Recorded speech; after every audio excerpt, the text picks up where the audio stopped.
welcome to another exciting episode of the Andre The Beast Crayton Show. Another exciting show, another exciting guest. Today we're gonna talk about a woman's journey into rediscovering. And let me go a little bit deeper before we start the show. Rediscovering. We all deal with that every single day of our lives. Sometimes we don't even realize it.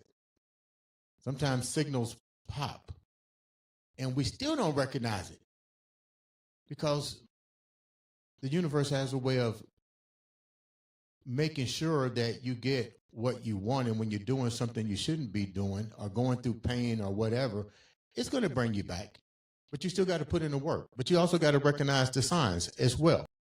So today's show is about that reconnecting to self.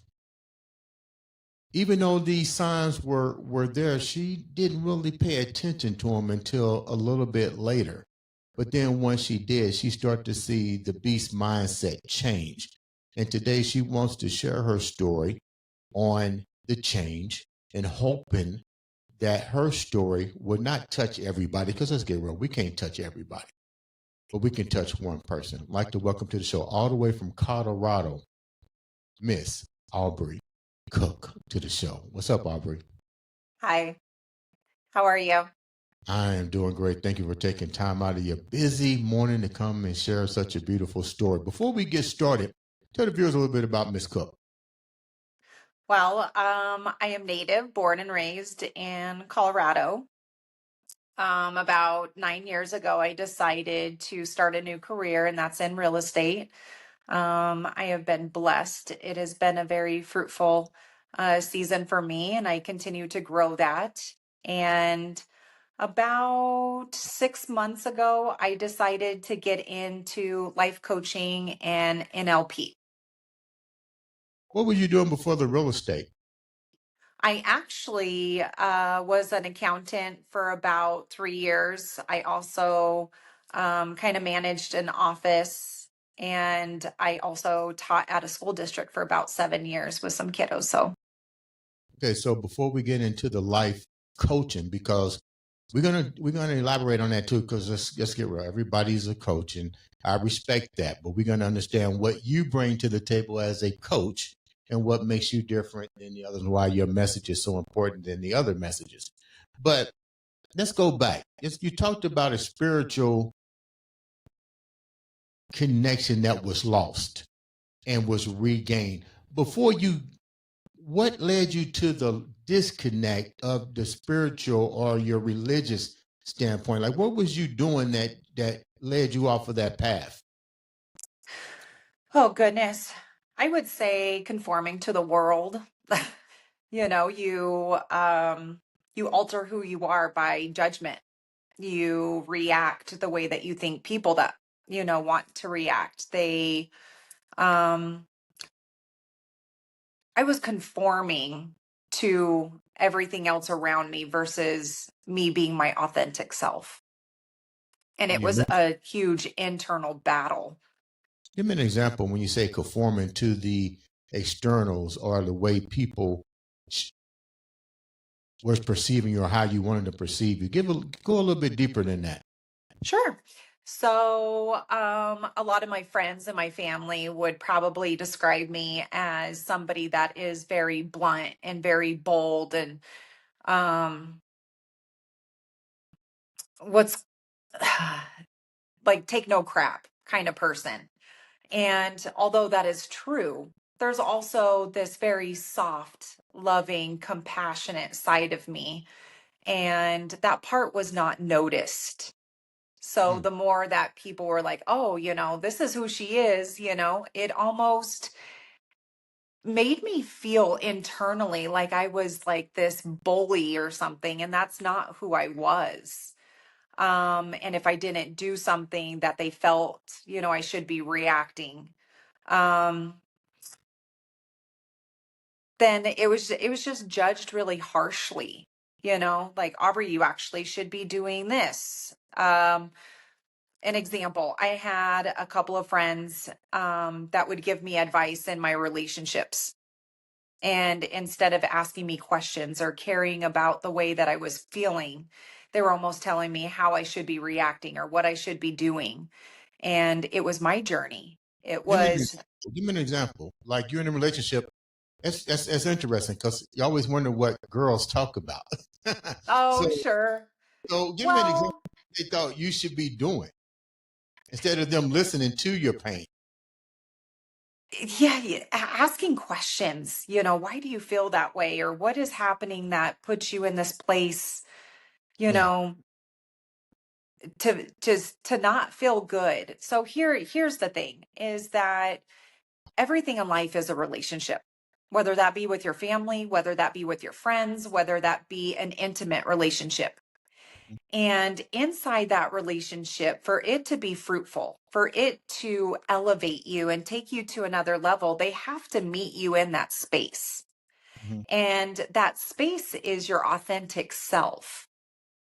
And when people are hurt and they bring their traumas from their past relationships or their past friendships or whatever that might be, they bleed it into the relationship, so they're not meeting you there. They're almost expecting you to react or to just conform to their trauma, and it Mhm. doesn't work like that.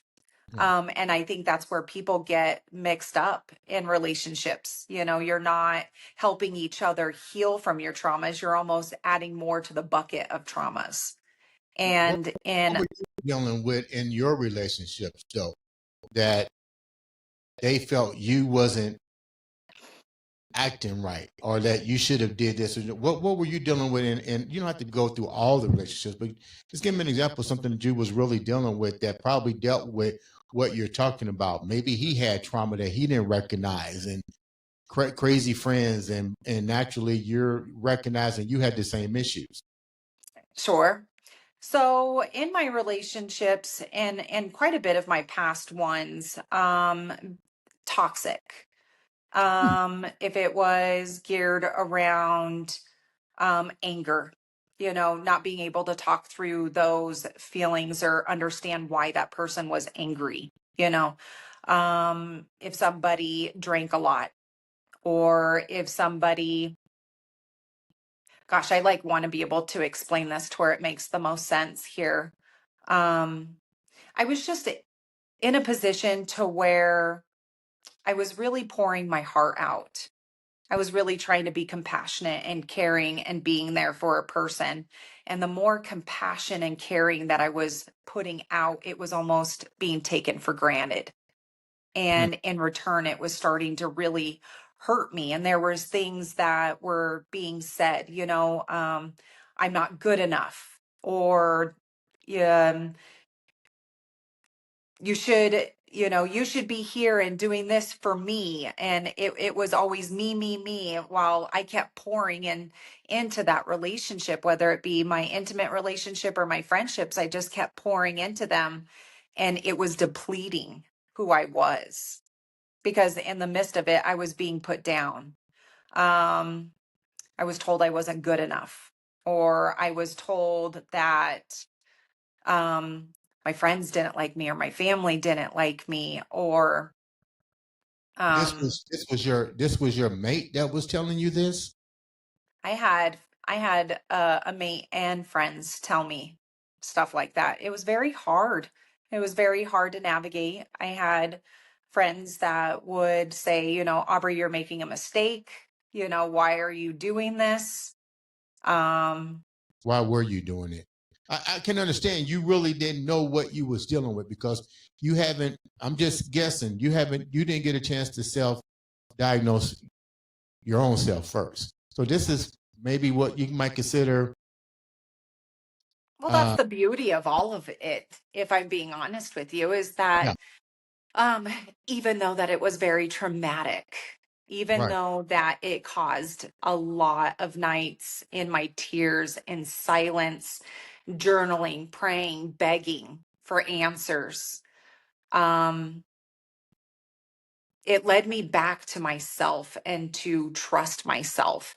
Mhm. And as I was learning more about myself, I was also able to forgive and still love that person, because people react and do things with intention. It's not that they want to hurt you. It's not that they want to put you in that position. It's just that their hurts are bleeding out through actions and words. And you Right. have to be able to step back and see that. And that's why I say meeting somebody in that space means so much, because you're able to help them and understand why they might be reacting or saying the things that they're saying. Yeah, but should you take on, you're now a coach, should you take on that responsibility? I got to get real. Absolutely not. I don't I want don't to. think you should take on the responsibility, but do I think that you should offer forgiveness? Right. Absolutely. Do I think that you should love them through that? Absolutely. Because when you abandon somebody, or when you deflect or go back to treating them the same way that they treated you, all you're doing is hurting them even more. And all they're going to do is continue to hurt other people. Let's go There's no back to, healing in that. everybody goes through a different part of trauma in their lives. Some people say, it's so funny. I hear people say, I never had trauma. And I'd be like, that's bullshit. You had it, you just don't recognize what it is, or it surfaced and you still didn't take heed to it. What type of traumas was you dealing with that you had to address your own self? It was a lot of mental and emotional traumas, and I stopped believing in myself. Um, I did. I really stopped believing in myself. I was waking up and it was always doom and gloom. There was nothing that I was looking forward to. I mean, I Really? was in a place. Go ahead. I said, really? Were there moments of suicidal thoughts, or you waking up with only two choices? It You was usually it was go, pretty rough at one time. And really? that is probably the key thing, is that yes, there were dark days for me, very dark days. Um, I was, I mean, I look back now with gratitude, that I was able to get myself out of it. But Mhm. there was a moment in my life where I was listening to music that was not good. I mean, it was music of wanting to end your life and just wanting to give up. And it was bad. And I was even sending this to my family and friends. Wait And a minute. What was the music and who sent you the music? oh gosh, it was just ones that I would come across on TikTok, or that I would just randomly hear, and it was just like I was so sad and low at that point in my life that I was just latching onto this music, because I was like, finally something understands what I'm feeling right now. And it was awful. And even going through that, there wasn't a person in my life that was like, Aubrey, are you okay? Ain't that I still crazy? had. Yeah. Yeah, ain't that crazy that you go through stuff, and let's say, for instance, you got 25 girlfriends. I saw your social media. You got a decent little group of people that you follow it. But it is funny because even in my own personal life, I tell people I can count my friends on one hand, and those are the friends that ask me every single day, "How you doing?" Yep. And they call multiple times, "How you doing?" Yep. That means two things to me. It means they're invested in me. 100%. And when they're invested in me, I'm 100% invested in them. Yep. And it's crazy, but you've hung around these people that couldn't take 5 minutes of their time. Well, I should actually backtrack. I have, just like you, a handful of friends that really Right. did understand that I was going through. But the ones that I thought would be there, the ones that I expected to be there, the ones that I anticipated to understand me, didn't.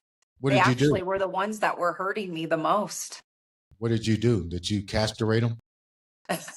No, even though that, like, in your mind you really want to think that, but no.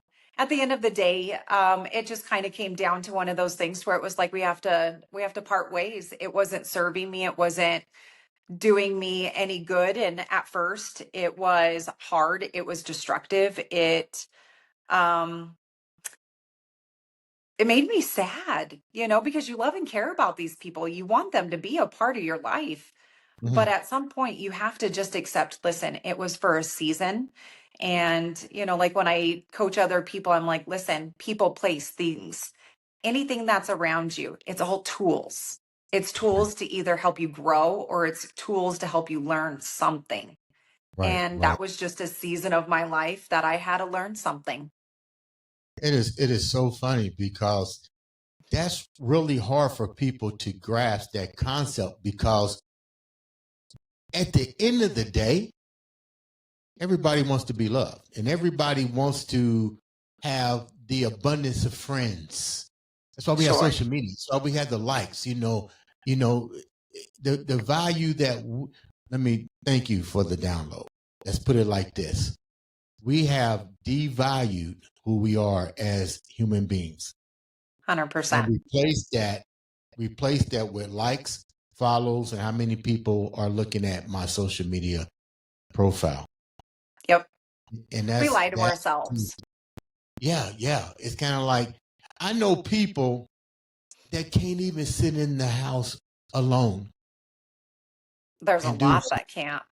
and watch a movie. They have to be around people. They have to be validated by people. When did you start? How did it make you feel to take validation of yourself and started to put It's people who was important to you in the right categories? it was hard. Like that was probably one of the biggest struggles that I had was just having to understand and recognize that. Um, but the more that I was journaling, the more that I was praying, the more that I was sitting in my silence, the Right. more that I was starting to really, really understand, okay, this person taught me this. Great. Now I could use this in the next step in my life. But it takes a while. You have to own who you are. You have to own where you lied to yourself. And that is the hardest is admitting that you are being somebody that you are not. Mhm. Um, and the more that you become who you are and just let's just give a quick example, right? And it's as simple as this. You could be in a car with your wife and you're like, honey, where do you want to eat? Right. And you go through I don't know, where do you want to eat? But in the back of your mind, you're like, I want to work out, I want to be healthy, I want to do all this. And you still say, I don't care. But when you really do care, but a lot of people pass off just the littlest of things like that and not give it any value. Well, then you go somewhere that you really didn't want to eat it because it's not healthy food. After you eat it, you don't feel well. Then you're down on yourself because you didn't follow through with a commitment. And it's little things like that. And um that's where the weight starts to carry down on you, little things. And then the bigger things that happen with your relationships with friends, family, personal relationships, that's when it really starts to crash down. But it starts with the little things that you do that you lie to yourself about. It's funny, but I'm gonna ask you this question: whose responsibility is it? Mine. It is 100% mine. And that's what I like to teach is that you are 100% your own problem. Like you Because we can't can get. rely on somebody else to fix it. You can't lean on somebody else to magically do it. You have to put in the work. It's funny when people get into these, like you said, these relationships and they become toxic.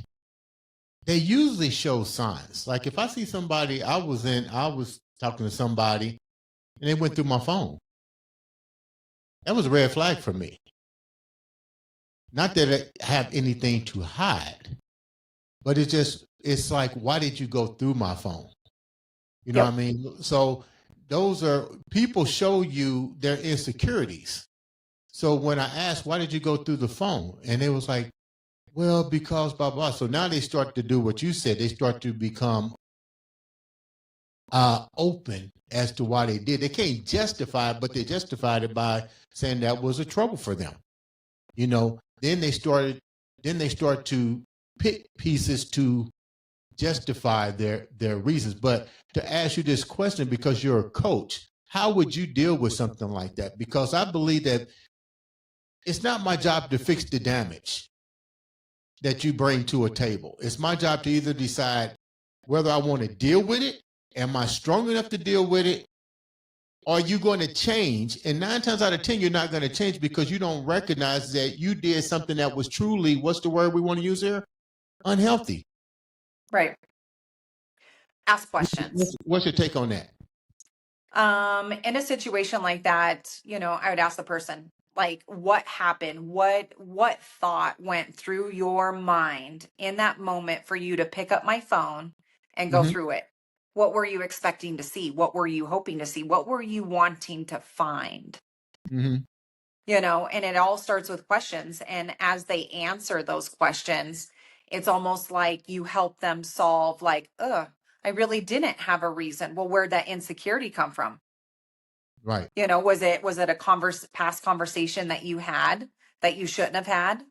Was it a past relationship? And if it was a past relationship that kind of put you in that place where you have those insecurities, as an intimate partner, you should say, listen, I want to help you get through these. I'm not here to make you jealous. I'm not here to lie to you. If you're ever in a position where you just feel uneasy for whatever reason, can we sit down and talk about it? It all starts with a conversation, but you have to be vulnerable and you have to be willing to go into that space and you have to be honest with it, even if it makes you sound crazy or if it makes you sound weak, because Yeah. it's not.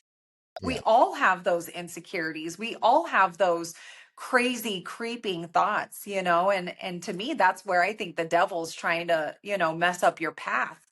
But you've got to be able to talk through it just like you do with God.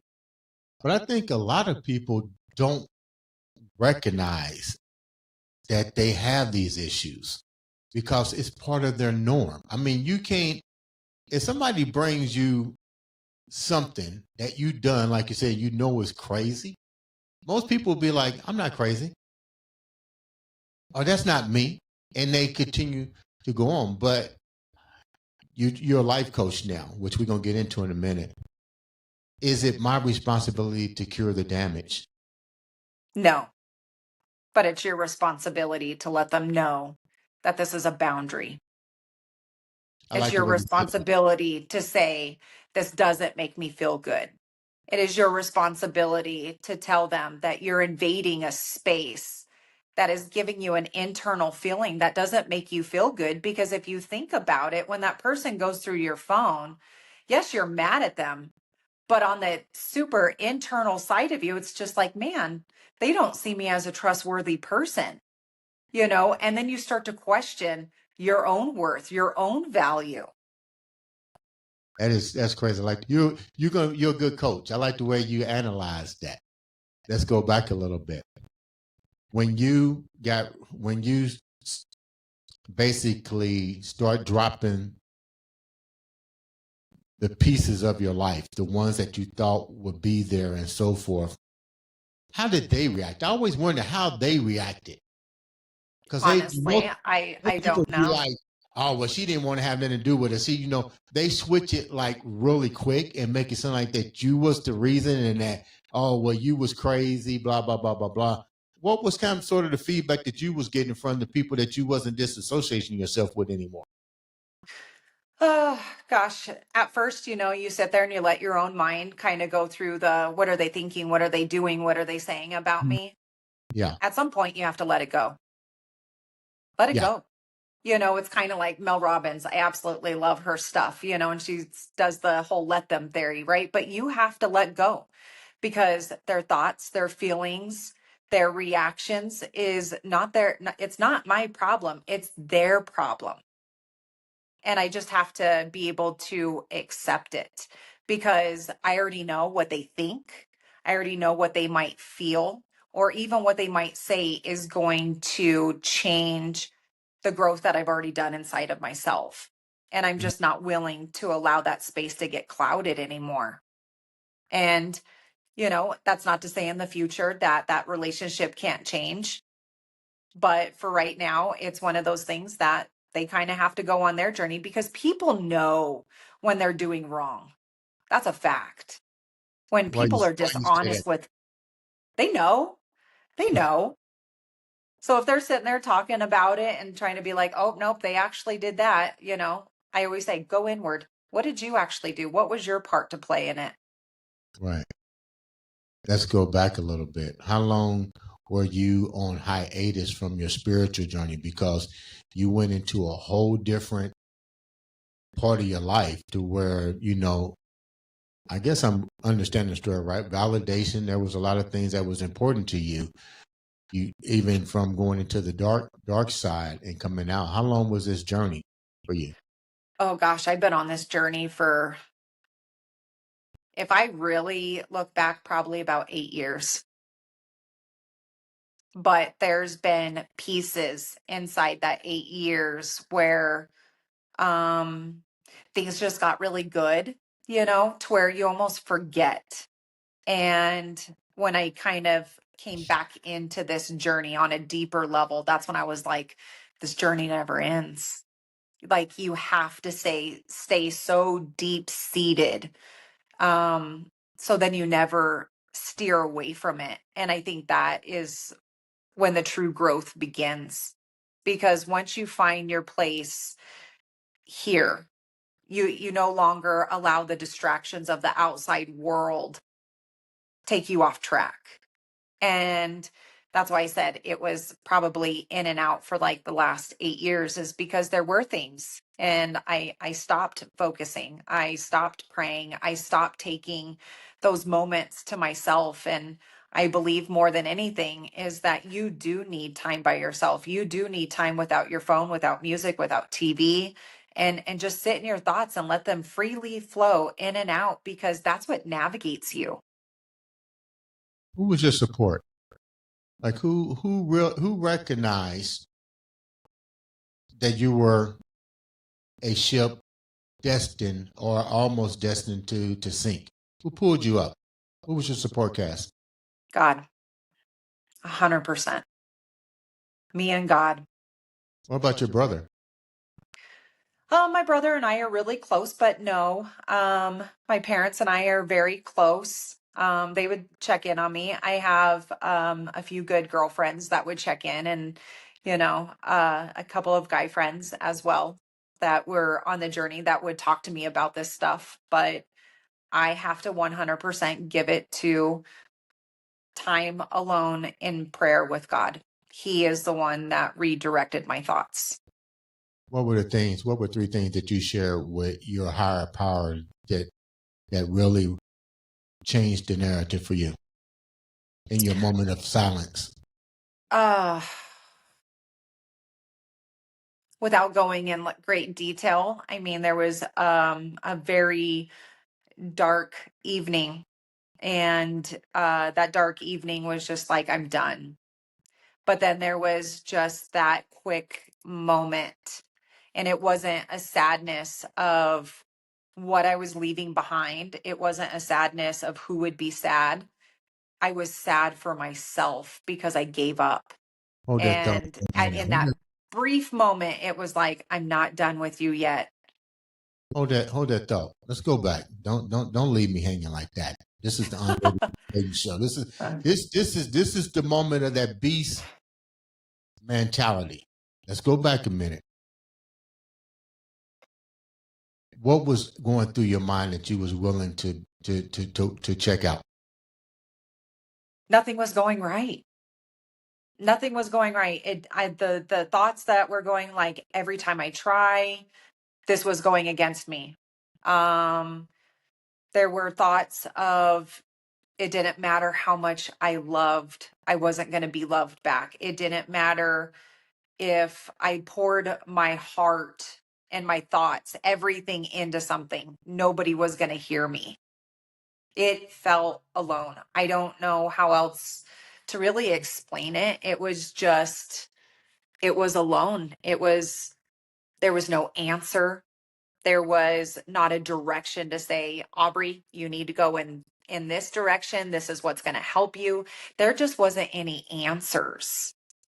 And like I said, in that moment, I can't even explain the feeling, the little voice inside of my head that said, I'm not done with you yet.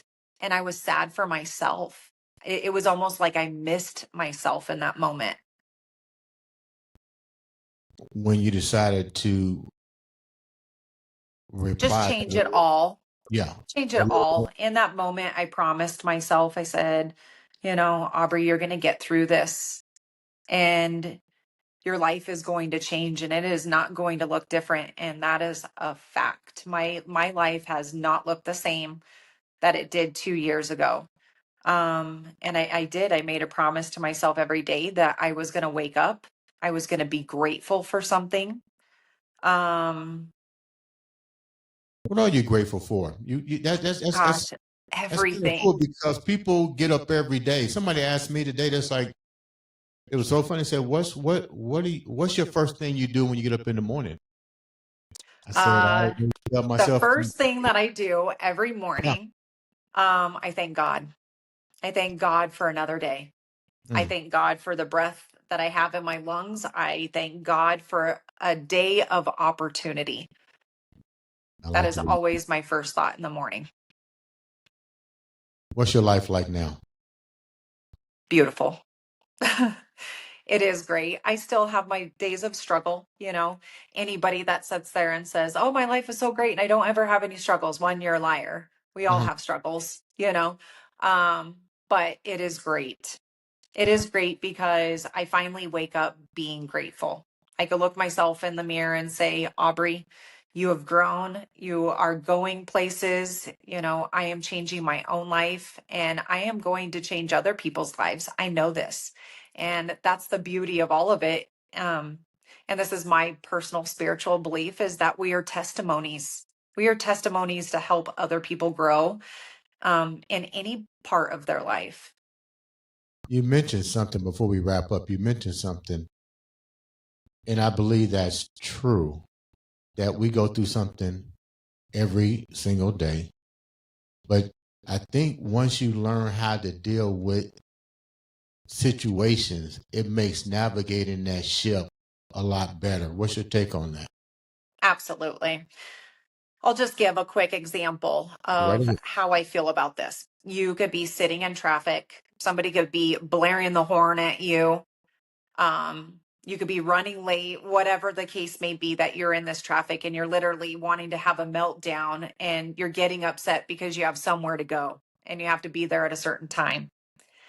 When you could self-regulate your thoughts and your emotions, you could take that brief 5-10 minutes that you're stuck in traffic just to think that you have a car to drive, think that you are able to go somewhere for an appointment or meet somebody. We forget to be grateful. Is there a difference in the way men approach this ideal that you have versus women? Say that again, I'm sorry. Do you find it different and with the way in which you look at life? Is it a different because you're now a coach too?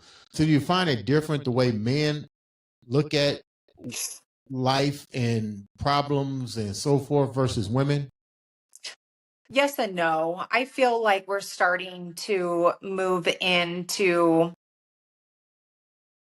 I guess maybe the correct word is like a community, that men are willing to be more vulnerable Mm. and to be more open about it. Because when you're not vulnerable, that's when you block everything. And I think men are starting to kind of understand, I have to be vulnerable about how I think and feel, you know? But then again, you still have some people that don't want to conform to it. They still want to kind of control the situation with their ego and pride. But You're still you're young, 30 some years old. What would you like to see change in the world right now? Gosh, I would love to see people understand their true self. Because when you are your true self, you are going to bloom, and you're going to bloom in people's lives that you're supposed to be blooming in. You are going to naturally gravitate towards great things. But when you live in a world where you allow these insecurities, these self doubts, these lack of values, that's where you live. And that is what consumes you. That is what surrounds you. And that is what you almost invite into your life. But when you truly can just be okay and just know your true worth and where you want to go, and realize that you could do absolutely anything you want to do, the doors of opportunity are everywhere, absolutely everywhere. You're life coaching right now. What are the three basic handicaps that people are suffering with right now that you actually went through yourself? What are the three basic things that they're dealing with? Self-doubt, insecurities, lack of value. What do you first tell them to do? Like how do you can give a whole person a thing of steak, mashed potatoes, a bottle of wine, and say, okay, do this.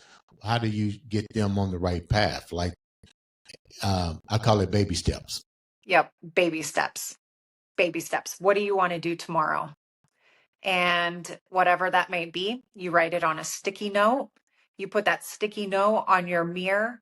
And as you're getting ready, you are looking at that sticky note. You are reminding yourself what you want to do today. Is it something that you want to change? Is it a schedule that you want to stick to? Is it a weight loss? Whatever that challenge is between you and where you want to go. Write it down the day before, stick it on a sticky note, put it on your mirror, and it just because you have to retrain your brain. And that's where it starts, is because we default to the comfort versus stepping into the uncomfortable. Well, the uncomfortable you have to have change.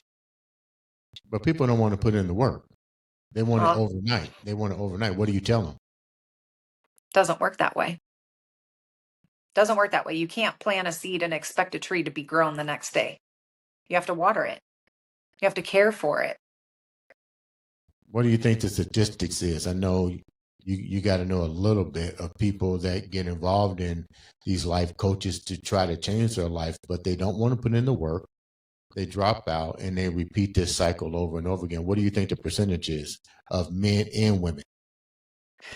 Oh, goodness. It's changing more and more. I think women are more open to that change for sure. I don't know what the percentage is, to be honest with you, but I think people are more open to that change. I think people are, for lack of better words, they're tired of their own shit. They're ready for something to change. But yes, you have to put in the work. It's not something that's going to happen in a couple of weeks, a couple of months. This is a journey that is years. And depending on how deep seated those struggles are, is how long you're going to be on. And it's forever. Life is a journey. Life is a journey of change. Life is a journey of knowing something new opportunity. You just have to be willing to step into it. Let's go back a little bit before we wrap up. You talk about life. This is a journey. We got to start recognizing, but let's get real. What about our teenagers? When should we start paying attention to what they're doing, and what's your advice on that? Oh my gosh, we should start knowing what they're doing from the day they're born, if you want to know my honest answer.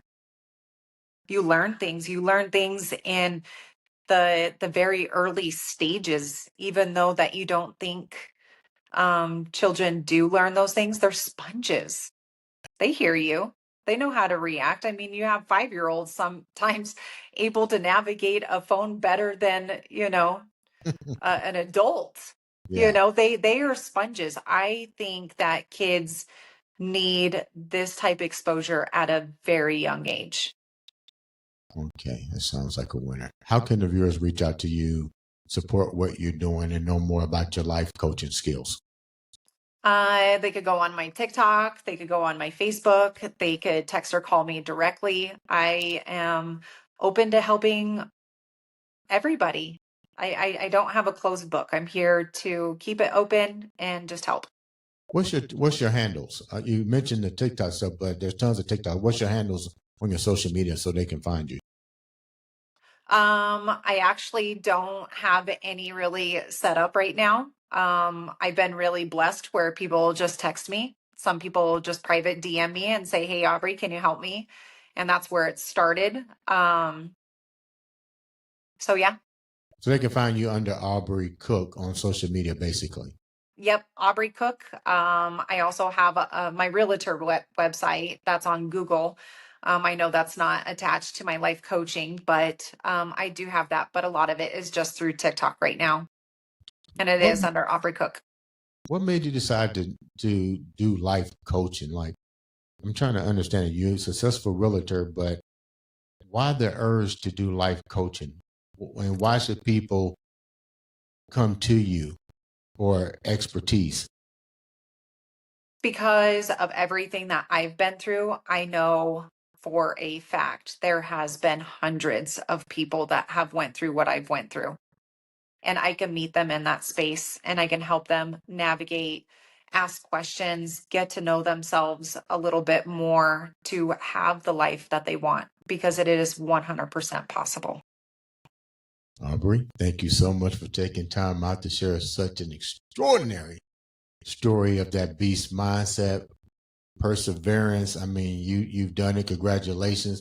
You guys make sure you follow her on all the social media platforms. Just search Aubery Cook, send her a DM or whatever, because all it takes is one click of a button on social media to change somebody's life. Ladies and gentlemen, this has been another exciting episode of the Andre the Beast Crayton show. Thank you so much.